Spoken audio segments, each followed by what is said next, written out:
This is Desmond Parson, and you're checking out the baddest independent music platform on the planet, the Music Diary Group with my brother Sincere. Salute.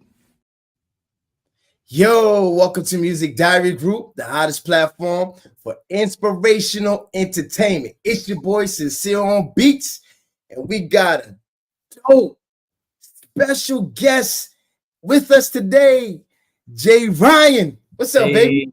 Hey, what's up, Sincere? Appreciate you, brother, for having me on the show. I'm really excited, bro. Man, I appreciate you for stopping by and taking time with us, man, because like I said, man, your time is very important. And you took a little bit of that time to share with us, man. Sir. Let's do it, man. Yeah, likewise. So glad to be here. Cool, man. I just want to jump right in because I feel like your story, your life story, where you've been, and how you got to this point is very important, and it's very inspirational. So I want to start by saying, who are you, man? Who is Jairian, and where did you come from, bro? Cool. So who am I? Well, I was born and raised in Las Vegas. I would say I am a new creation in faith, but that started at a young age. So I've been through a lot of trials, but nevertheless, I'm a new creation in faith through Christ that has a lot of burdens and struggles and just inner battles and turmoils that I've dealt with over the years. I'm a person that just loves to encourage others and really just focus on those who have felt like me in the past or even to this day. I mean, I still got my battles, like everyone else does, but really want to be like a beacon, of light to the brokenhearted. And that's really what my message is about. That's what my music is about. That's what my brand is about. I like the catchy stuff and the cool stuff like that, but really, man, I'm the guy that wants to be in the trenches with the ones who are struggling, the ones who need that helping hand, because I know when I was in that position, I didn't have many helping hands, that were actually in the physical. And I know when I did have people that came along in my life and put their hand out to help me, it just opened up so many opportunities and doors from my life and helped change the path that I was on.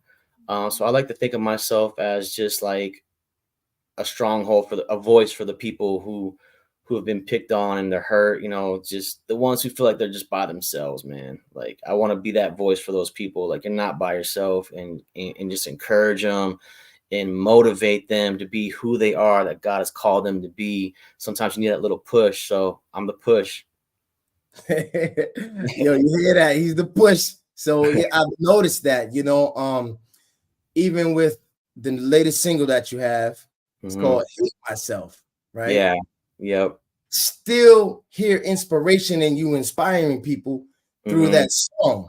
Can you tell us where that song came from and how did it transform into being your actual single?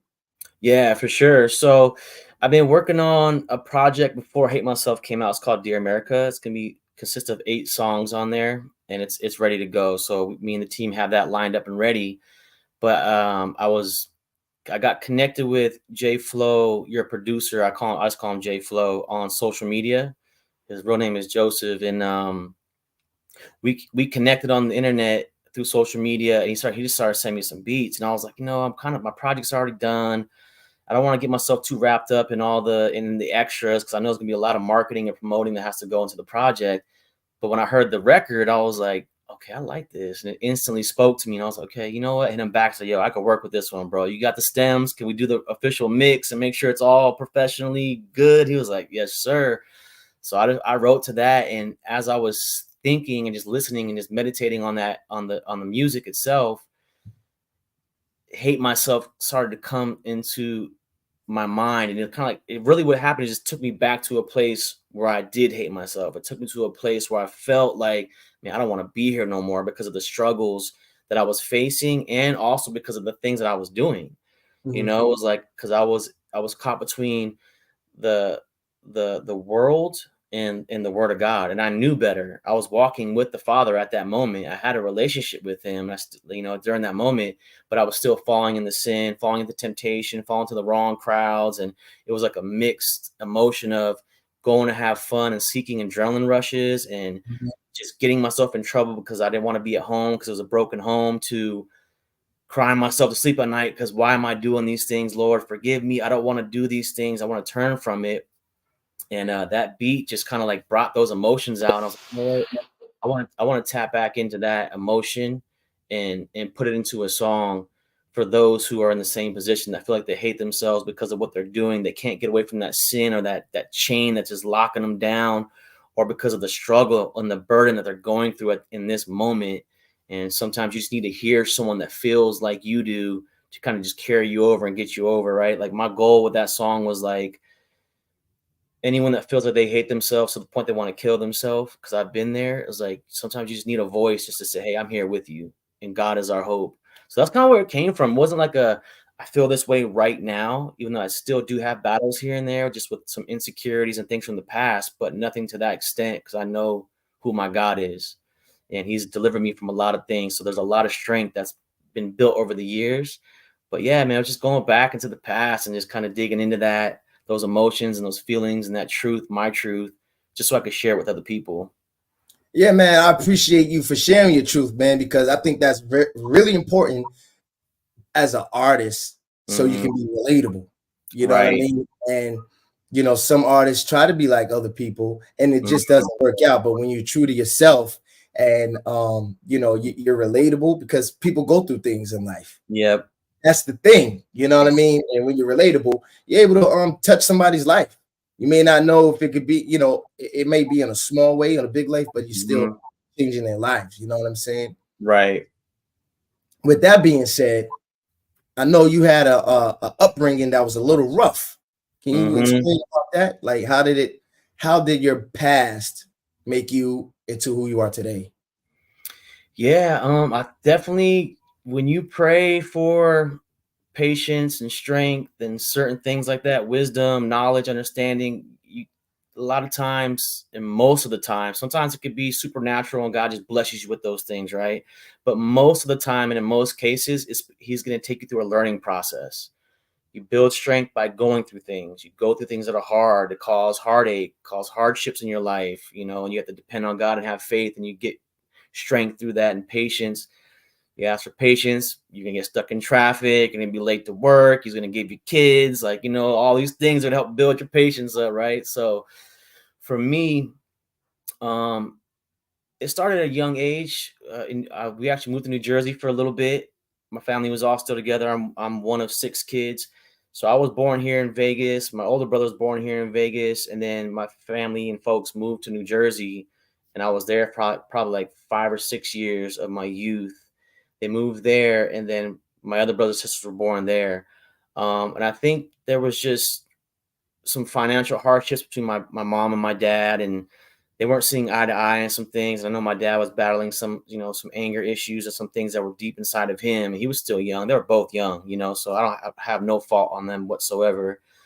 But it's got to the point where they couldn't make things work together. So they broke up, got into a divorce.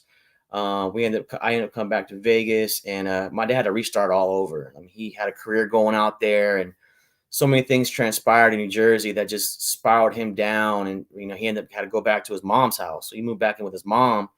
I think he was about early 30s.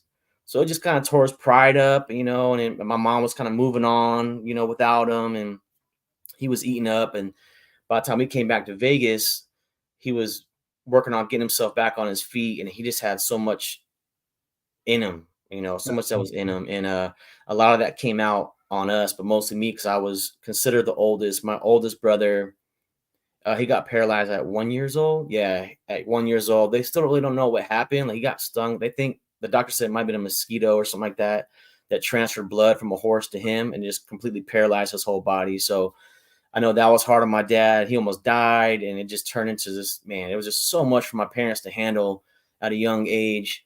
And so I kind of took the role of the oldest on the second. So since he was paralyzed, I was next up. And yeah, man, it was just, I went through a lot of child abuse, like, and I hate to even talk about it because my dad is such a different man now. So it does hurt my heart to like bring those things up. But again, I'm transparent and I'm vulnerable and I'm truthful about my story. And my mom's told me before, you can't just spill your dad's business or tell our business. I'm like, well, Mom, this is my story. And, it's not the biggest thing that I focus on is that I love him now. right? Even I loved him through it, right? And now it's my boy. That's like, he's my best friend. Like, I love him to death. But he just has so much that I can see. And as I'm older, I can see where those frustrations came from and the anger and the different things. Because I have my own challenges.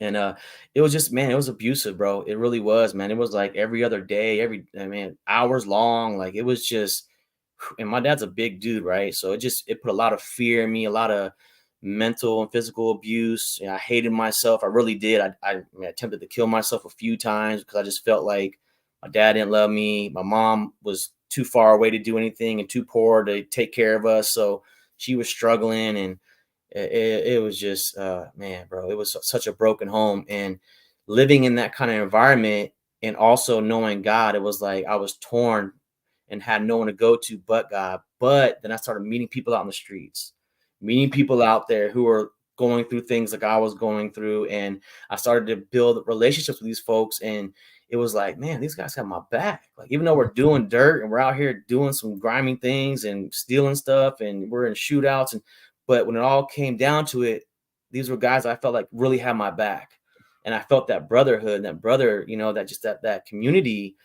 So I kind of gravitated to that, and that just opened up a gateway to everything else, to the drugs, man, getting addicted to meth and coke, and just I started selling stuff, man. It's just like, bro, it was a whirlwind of just one thing after another to the next thing. And I was just consumed with the drugs and the bad company and, the beef, or the not really wars, but just constant fights, and just, man, there was no stopping in sight. And I just came to a point in my life where I was like, even during that time, during those trials, during that sin, during my backsliding, I still had a passion and a heart for Jesus. And I still was in my word, but I was just stuck between the world and the word. And I just kept going back. I was double-minded at a young age.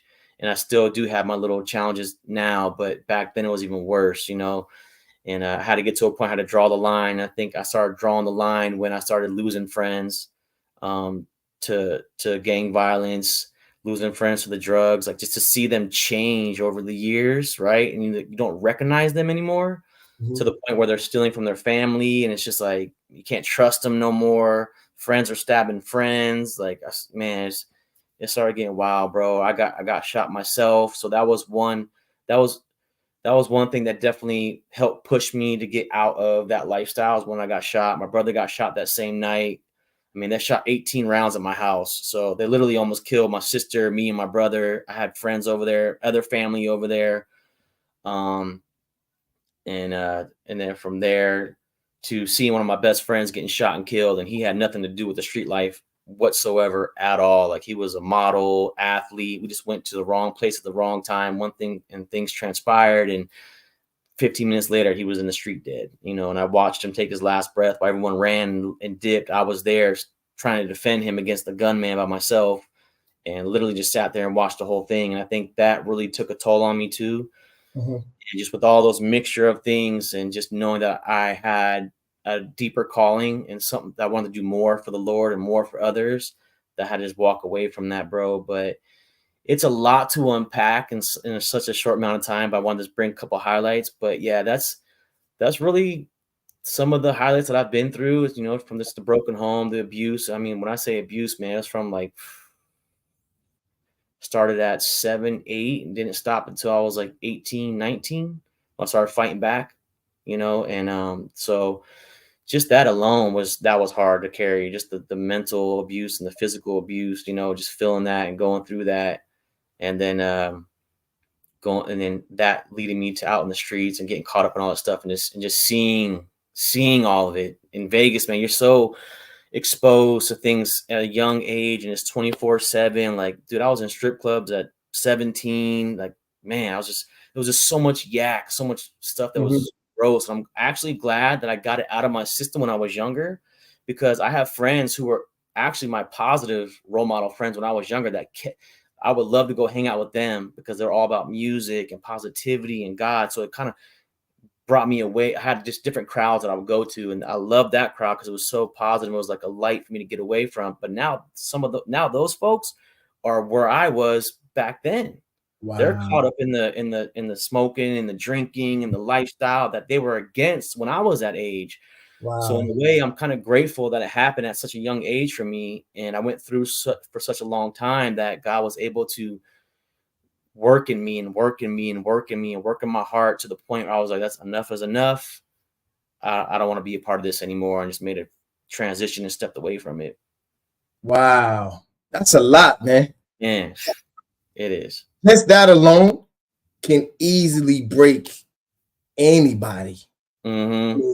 Easily destroy anybody, because you went to jail too as well, right? In and out of jail. Yep. I went to jail space of 1 to 4. And honestly, like I should have went to jail for some other things, but this was one of the things I went to jail for that really wasn't me. So Yeah.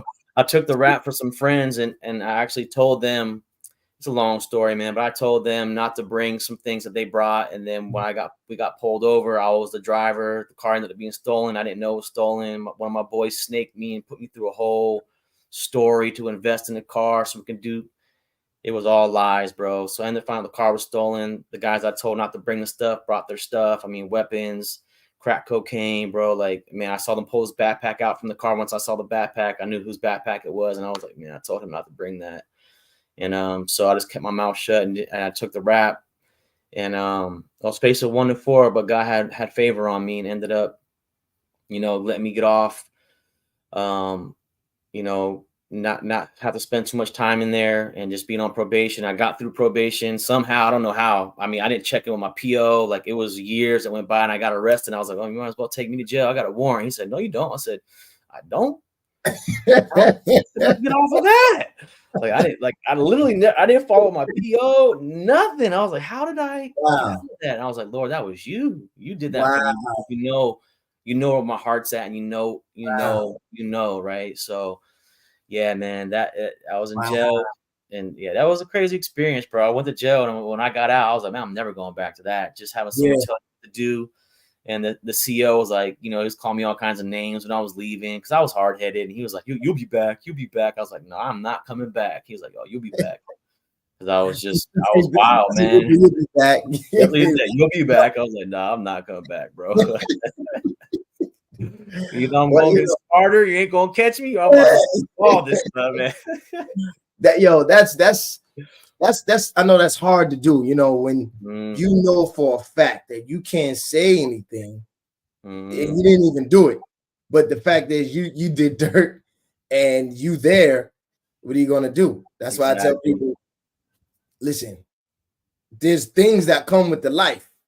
You can't say anything, because if you say anything, you forever tainted. It comes with it, man. Yep. Well, I understand that, man. I was in the same situation when I was younger. Can't say nothing. Say nothing.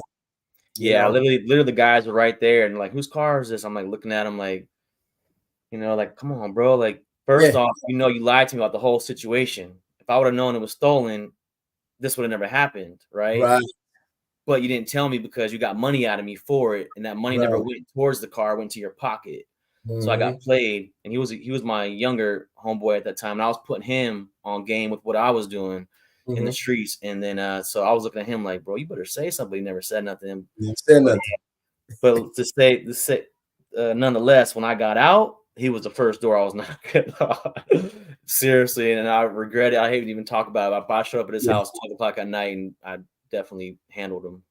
Yeah, I mean, you're a different person now. Yeah, it was just the hands. It wasn't nothing else. I just made him come out, and I mollywopped him real quick, and then banned him from the area, and he disappeared for like months. And I called him and said, "Look, bro, you can come back." Like, and he still was lying to me on the phone. I was like, "Bro, just stop, man. Just look, we'll never be cool again. I see what's up, but you can come back and not have to worry about no one, hurting you and stuff like that." So my heart is just too big to hold grudges and stuff like that. And and when I really look at it, we were all in the wrong anyways, right? So man, that's very relatable, man. Like I was talking to you earlier about being relatable. Everybody goes through things in life, right? Some people who, even some inspirational rappers, right? Some Christian rappers, they may not want to speak on certain things because they just feel like they got to speak about God all the time. Right. and there's nothing wrong with it, right? Hmm. But then it's like who you talking to, like, because there's people that are from the streets who like hip hop.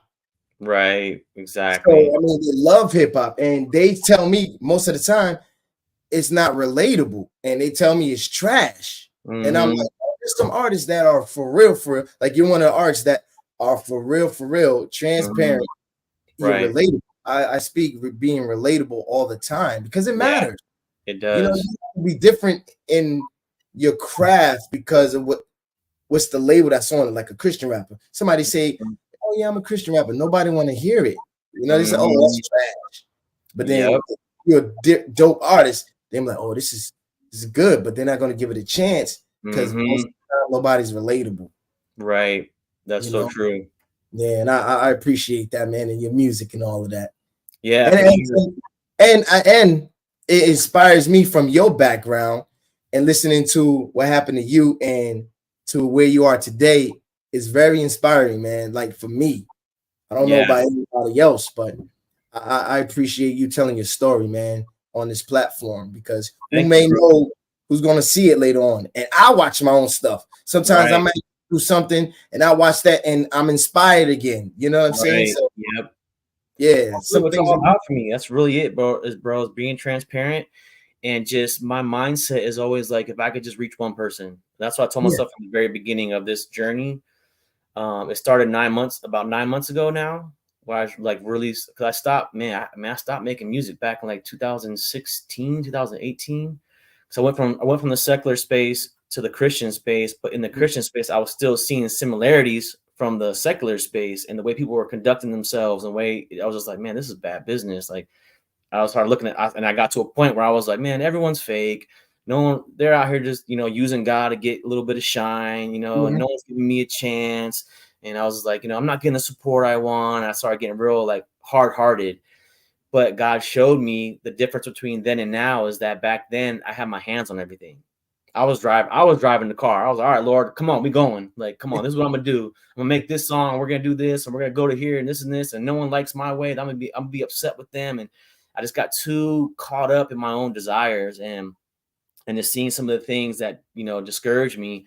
And I stepped away from it. I was like, man, I'm not doing this no more. Like, I'm just gonna work my job, focus on my everyday life, and I'm not gonna go out of my way to do extra. That's kind of like how my mindset was.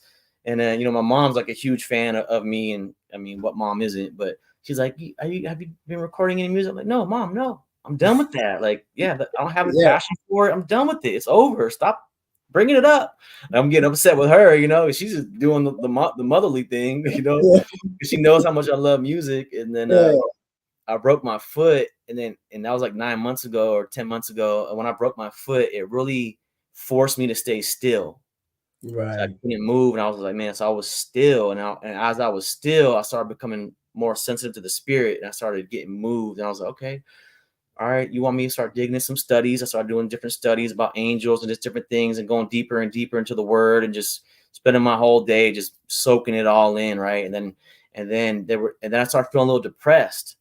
Mhm. And I already have an addictive personality because I grew up with so much addictions, just smoking weed and just ecstasy and meth and coke and just anytime someone has some, I was like, let me have some, let me have some, let me have some. And it just grew into an addiction to where and then I was like hiding it from people, and I was like, man, bro, it was a whirlwind of things. And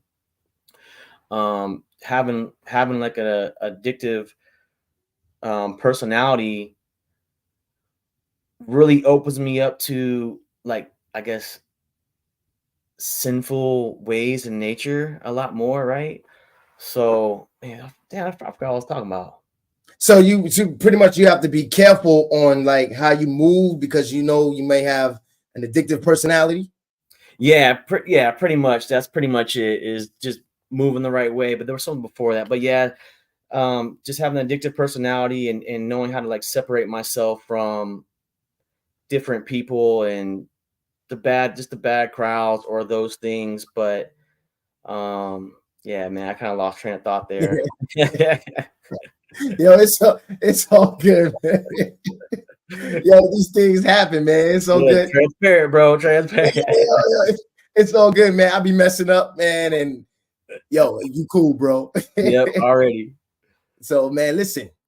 So your song, Hate Myself. Yeah. Can we play that? Oh yeah, definitely, for sure. Oh, so wait, before I play that, I want to say this. So you saying you just started recording again only 9 months ago? That's what we were talking about. That's exactly what it was. There you go. Hey, thank you, God. Appreciate you. Yeah, so that's what it was. And yeah, so God showed me that the way I'm handling things now, that's what it was. I broke my foot and I started getting into a place of depression. And because of the past traumas I've been through, that's where I was going. I have addictive personality, and I'm also open to falling back into those mental battles because of how long I went through it. So there is times where I can get caught up and get a little insecure and just be like, man, this ain't good enough. My music ain't good enough. I'm not good enough. And I start going through that whirlwind again, right? But since I broke my foot and not being able to be mobile and do things, I started getting a little bit depressed. And then that's when I heard the Holy Spirit say, go make a song, go write it down, get it out of you. For, that's usually what I've always done. That's why I love music from the beginning, was because it brought a point of expression. And that's how it all started. I went upstairs and I was like, you know what? I said I would never do this again. It's been years. And I just hopped on. The first record I made, I was like, just really motivated me. And then I started just seeing little signs of how God was pushing me to keep going. And the next thing I know was like, this door opened and this connection came through and things that started coming together. And it's still happening like that. There's still, God is just moving. And the difference is now is my hands are off the wheel. Yeah. When people say, man, bro, I told God I don't want nothing to do. Like, if you want me to do this, then you need to make it happen. Because I don't want to do, like, I'm scared. Like, I get fearful when I start thinking about where I might go, where it might take me, it's like, and people seeing my story that have known me for years, that never knew me like that, so it's like, and I was like, all right, I'm just not gonna be fearful, Lord. I'm gonna let you lead and let him just take the wheel and not let my desires get caught up in between it. And it's really been, man, that's been the joy of it, is letting him take the lead. And he's really been moving, bro, to where, like, if things don't come into play, or say, like, if I have something set up but doesn't release in time, or something doesn't come through in time, like, hey, Jay, I'm sorry, bro, we were late on this. I'm cool. Yeah. Let God work. That's my answer. Let God work in God's timing. Yeah. God's timing. If it comes through, it does. When it comes through, it'll be the right time. And that's kind of where my mindset's been at. But yeah, bro, that's what I was leaning towards, was that. But man, it's been a great ride since then. That's dope, man. It's been cool. Yeah, I heard it from the one and only Jairian. Yeah. All right, so we're gonna play your joint, Hate Myself. Cool.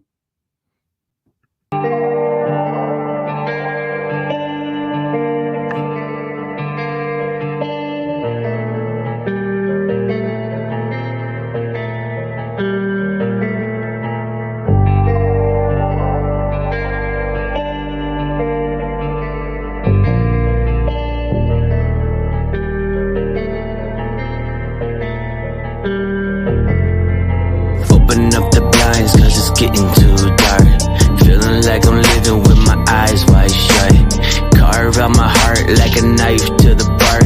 It's getting hard to walk, knees high in the mud. I'm still looking for a way out, like I'm stuck in a maze. Mama said it would fade out, and this is just a phase. But how long will it take to get over this pain? When painkillers don't work, I'm drowning in the rain. When I got nowhere to turn, I just stay up in my lane. When people say they here for you but never show face, is it just a facade? Have I fallen too far? Is it too late, God? Is it all the things that I did, all the things that I've done, that got me like this? Got me on the run, running from the Lord, full steam ahead, right into the storm. I don't know what to do with myself. I don't know why I hate myself. Feeling like I wanna kill myself, but I know that God's my help. All the pain, all the years, all the tears that I cry, all the times that I wish that I died, like all the time, far too many times. Thank God I'm alive, thank God I'm alive. If it wasn't for him, I wanna be here. If it wasn't for sin, I wouldn't know fear. Here we go again, here we go again, tying up these loose ends. Man, what a year, wish my mans was here. Another man down, lost another peer. Looking in the mirror, all I see is broken glass and a shattered lifestyle with hope that doesn't last. Maybe I should cut myself, maybe I should blast myself, but God, I know you love me even though I don't love myself. It's all the things that I did, all the things that I've done that got me like this, got me on the run, running from the Lord, full steam ahead, right into the storm. I don't know what to do with myself, I don't know why I hate myself, feeling like I wanna kill myself, but I know that God's my help.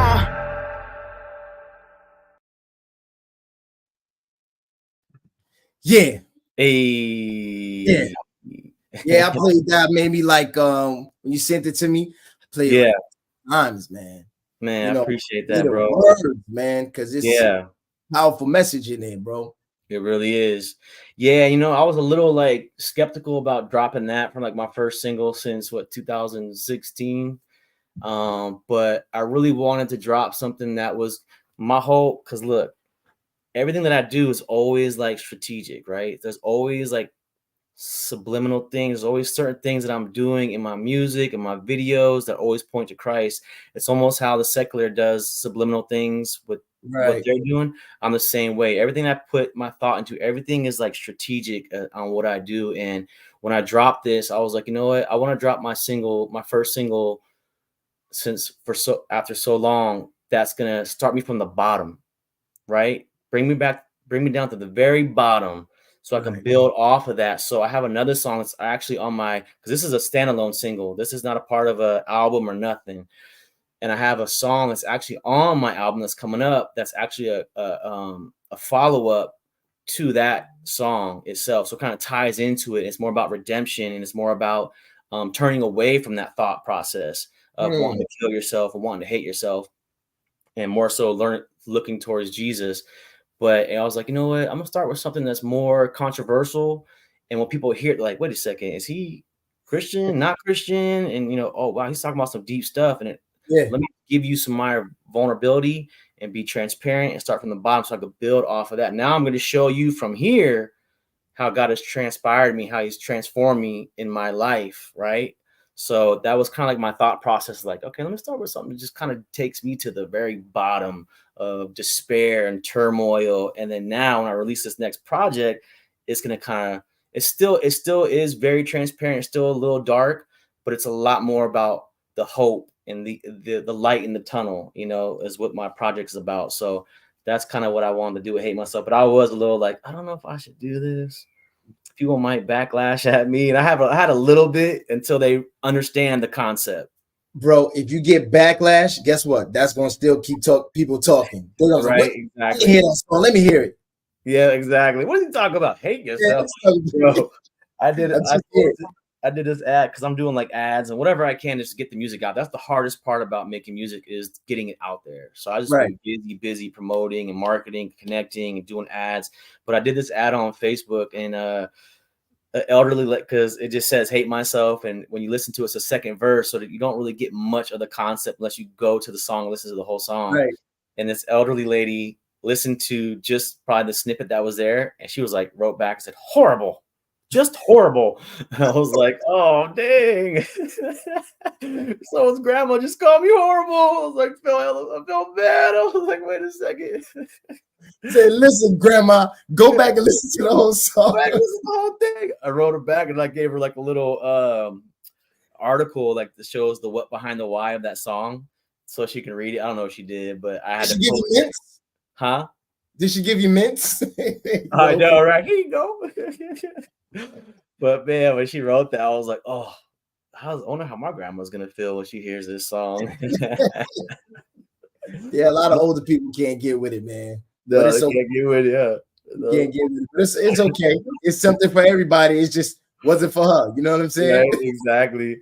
But that's why I've made like such an emphasis on doing so many articles and publishing about that song, because I want people to be able to have different avenues and places to go where they can read about my intent behind the song. It's not about I want to kill myself. It's not about that I really hate myself. It's just I hate my sin. I hate the condition I'm in. I hate the situation that I'm in. I hate the things that I do and the things that are happening to me. And because of these things, I don't want to be here anymore. And it's kind of like how Job reacted when he was going through his turmoil. It's like, I wish I was never born. Like, I wish I was just take my life. I have to go through this. And Elijah, he expressed the same kind of feelings. And so it's something in the Christian community that doesn't get talked about, because I think that when people look at you as a believer in God or just a person of faith, they're like, oh, they're just happy-go-lucky. They love their life. Everything's perfect. It's like, nah. It's like, dude, we battle with the same things you unbelievers battle with. We have those. And matter of fact, it could be a little more intense because the enemy is attacking us because we're seeking the Lord. Exactly. Yeah, when you're lost in the world, the devil's like, I don't really need to worry about you. Yeah, you're already with me. But when you got people that are going after the Father, especially ones who are still babies in Christ and they're working on building that relationship and getting stronger in faith, man, the enemy is going to attack you left and right to break your spirit and turn you away. And that's one thing that reminds me of a time I was in church one time, bro, and these two girls ended up giving their life to Christ. They were teenage girls, and they were crying and sobbing. So I could tell the Spirit revealed to me that they'd been through a lot. There was a lot of stuff that they've done and things that they've been through, and they were just crying and pouring it out. And everyone's like, oh, welcome, welcome. Thank God, thank God. I went up to them. I kept it real. I said, look, I know your life has been hard. You've been through some things, and I'm grateful that you found Christ. But I was like, don't think it's going to be all fine and dandy from here. I was like, prepare for the battle. Now that you've accepted Christ, be prepared that the enemy's going to attack you. And I was like, not trying to discourage her, but I was like, just be prepared, because it can get tough. The enemy's going to seek to destroy your mind and your faith and turn you away from the Lord, right? And this little lady was like, why'd you tell them that? And I was like, because I keep it real. I wish someone would have told me that. I got baptized and gave my life to the Lord when I was 8, and I was like, and I knew what I was doing. I had a conscience of it. Like I was crying, and I was like, Lord, let you know I want to be with you. And it's like, I didn't know all these battles were going to come my way at a young age. I was going to go through all this stuff, and I was like, holy crap! Like, okay, I need to warn you guys. Hey, get ready, because the enemy just lost one. And now he's going to come after you. Exactly, and come at you hard. Oh yeah, definitely. Yo, Jay, where can they find you on social media? Social media, I am MIAJAIRIan on all social media platforms. So it'll just be MIAJAIRIAN. Yeah, it's a tongue twister. But yeah, MIAJAIRIan. It's not MIAJAIRIan. It's not MIAJAIRIan. My name is Jairian, and there's just the MIA in the front of it, just because I'm missing an action from the world and I'm here, soldier for Christ. So yeah, MIAJAIRIan, bro. You just type that in Google or just whatever. Like that's all my social media platform name.